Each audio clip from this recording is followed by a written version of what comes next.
Hi guys, welcome back to another video. First of all, my apologies for the sweating. It's pretty hot now in Cambodia. We're approaching one of the hottest months in the year.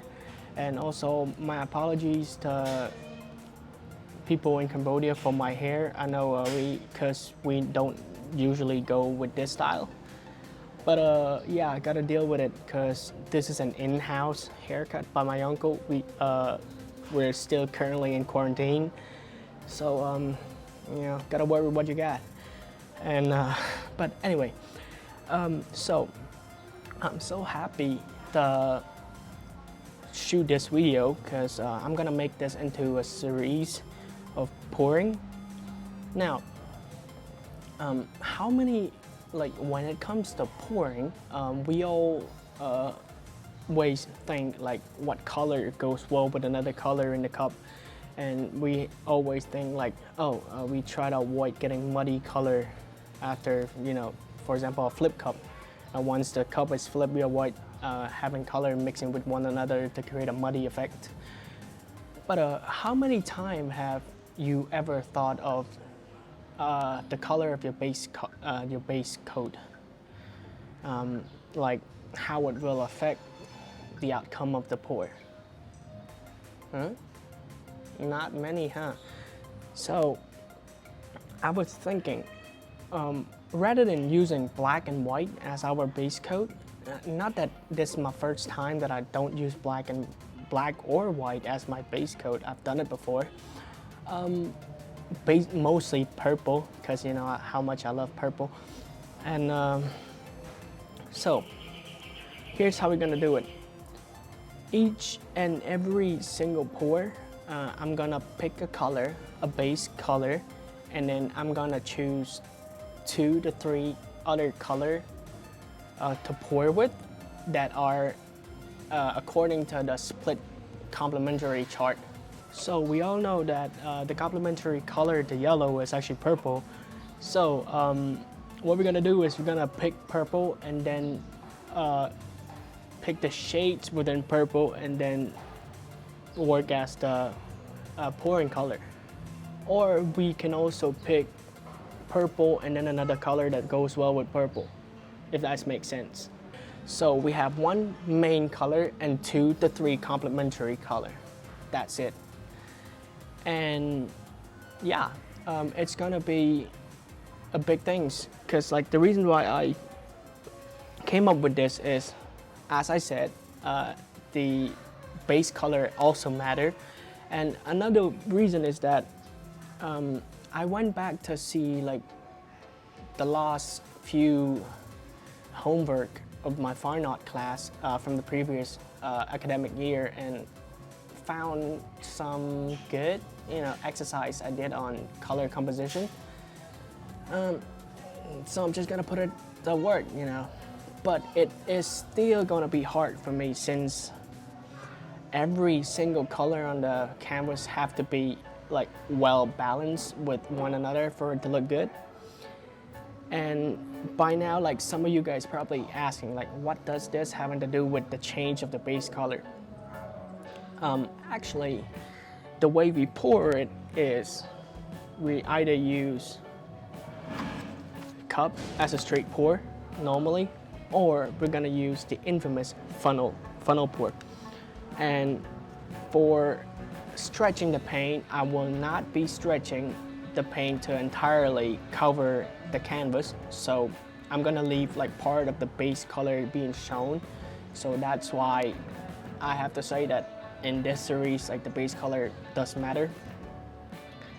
But yeah, that's it. Hope you enjoyed. Let's get on with the color, shall we? So for today, the base color I'll be using Montmartre mid yellow, and for the split complementary color I'll be choosing again from Montmartre phthalo blue, and from PBO Oriental Violet, and also I will be using white. Oh, and I almost forgot, I'm gonna name this project Project Unity.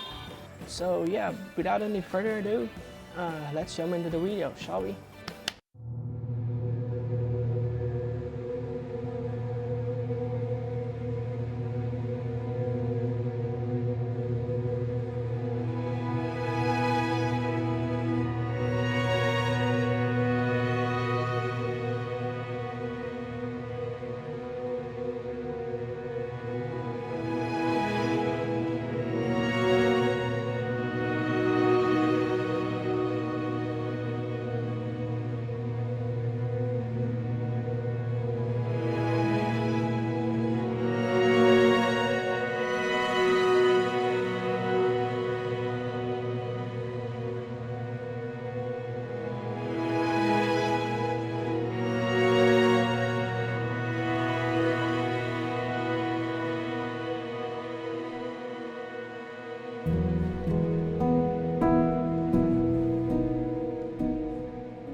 So there you have it. I hope you guys enjoying this video. And by the way, guys, have you subscribed to the channel yet? If you're new to the channel, hello. Why haven't you subscribed?